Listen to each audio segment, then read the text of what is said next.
So let's talk about, if we can go to the next slide, changing our worldview. And I'm going to begin with the question that we asked. And this was a question that was asked actually of me, the MacArthur Foundation. They called me up one day and they said, hey, Dave, what's the future of libraries? Now, this is dangerous to ask a professor because I have the answer to everything, whether I know it or not.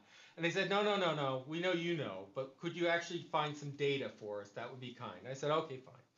And so I would call up library directors, and I would call up public library directors, and I would call up academic library directors and school librarians and have a discussion.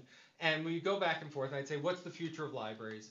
And what's hilarious is the academic library directors would say, well, I can't tell you about public libraries because they're screwed. But academic libraries, we're going to be learning spaces where people come and congregate and meet and have virtual services. And I talked to a public librarian and they'd say, well, I can't tell you about academic libraries because they're screwed. But we're going to be educational learning places where people come together and have commons and meet and have virtual services. I just want to put the phone together and say, really? Could we talk for a moment? But this is actually a horrible question. This is a terrible question to ask. What is the future of libraries? Because it makes a couple of assumptions. The first is that there is a future of libraries, that it is determined. What is it? That in essence, our future is there and we're just catching up to it. That we have very little control over it. In other words, one of the things I heard from talking with academic libraries, public libraries, school libraries, government libraries, was that the future of libraries would be determined more by copyright holders outside of the domain than libraries themselves. That in essence, publishers would have more to say about the future of libraries than librarians. And then interesting things started happening because librarians began to say, well, wait, what if we aren't a place that holds copyrighted materials? What if instead of the library being seen as a clearinghouse of sort of free or easy access to other people's stuff, we're a point of creation. We're the place that authors come to publish their work as opposed to where readers come to find it. We become a place that pushes the commons, that pushes Creative Commons. We're a maker space. We're a creation space. What if we took this concept that somehow we're a collection and turned it on its head and said, no, we're a community, and the community builds materials that go into other people's collections? So the first change that we have to make to this question about what is the future of libraries is really to ask the question, next slide, please, what should be the future of libraries? Because then it's up to us. And I love the collection of people in that room because it's not just up to librarians. It's up to trustees. It's up to faculty. It's up to mayors. It's up to the people who come every day. It's up to communities. What do we want it to be? When we talk about the future of libraries, we have to stop thinking about what's going to happen to us and start thinking about what we can make happen. What do we want it to be? And to realize that it can be different in every place you go. I love Vancouver and I love British Columbia, but I ask the question, why is it that if I go into a library in BC, and I go to a library in Ohio, and I go to a library in Rwanda, Africa, why can I find remarkably similar things? There's going to be a desk, there's probably going to be Dewey around, they're going to look and feel the same. Why? Why shouldn't people, when they come to Vancouver, why can't they go to the Vancouver Library to find out about Vancouver, not every place but Vancouver? For too long, librarians have tried to lead their communities with their back to the community. In essence, there's the information you need, as opposed to saying, what information do we have and how can we share it? In the Free Library of Philadelphia, when they were looking at revitalizing their plan, they looked at creating topical centers, key audiences and populations they wanted to work with. And they started talking to musicians and how could the public library best serve musicians? And they said, well, first of all, if you're in country music or you're in rock music or progressive music, it's in the bands, it's in the bars, it's not in the libraries, forget it.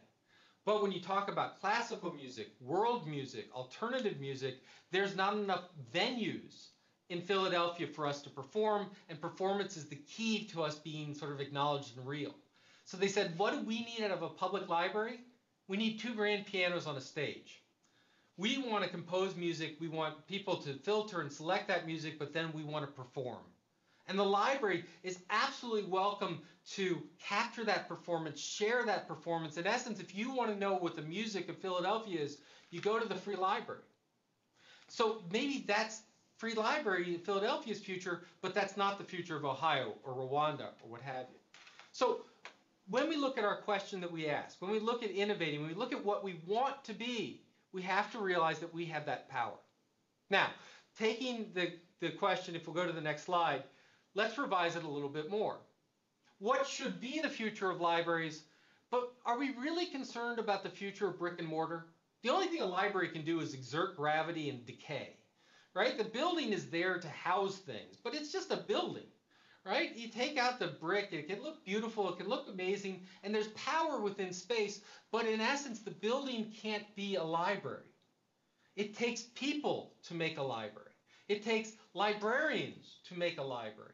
And you can be a librarian without a building. You can, all a library is, I want you to think for a moment, instead of they named us after the building, just, and I know it's not true, but I'm all for historical revisionism, they name the building after us, right? That librarians determine what a library is. If you take a room full of books, it's a closet.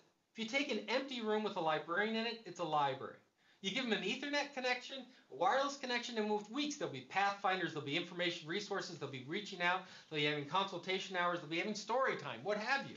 The point is that the Cushing Academy, an elite boarding school in Massachusetts, they went and they, if you listen to the Boston Globe, got rid of their library.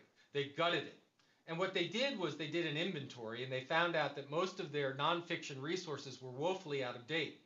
And so what they did is they got rid of them. They got rid of all the physical books. And you know what they replaced them with? With one, digital resources, and two, more librarians. More people to help with those digital resources to make sense of it. And what's interesting is they expanded access to the library and library resources to 24/7. In fact, the headmaster is now having the problem that the students want access to the librarians 24/7, and so how can they expand access to the librarians virtually and over different times? The point is they changed the thinking of the library as the future of the library is a collection, let's worry about the collection, to the future of library is an enabling capability. A library is simply a platform for innovation. And it is a platform that is groomed, that is managed by, that is put together by librarians, but is ultimately owned and successful because it's owned by the community in general. So what should be the future of the library and librarians? And lastly, if we can go to the next slide, I add another important one here. And that is, what should be the future of libraries and librarians in a democracy? I think democracy is a fascinating concept because within the public library sphere, we love talking about it.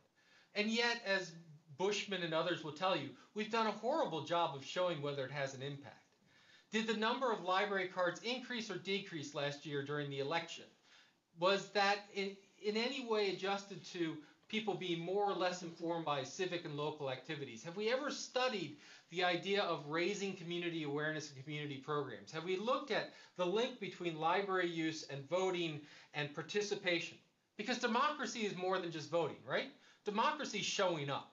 Democracy is being there and having a voice and being willing to share the voice. Do we as libraries enable people not only to have an informed voice, but to give them the courage to have that voice to begin with? Do we bring the debates to them in a civil way where people can engage in different ways?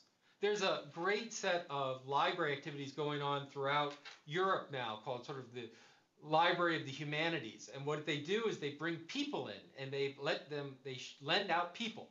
And they lend out, there's one called the Prejudice Library. They lend out prejudices.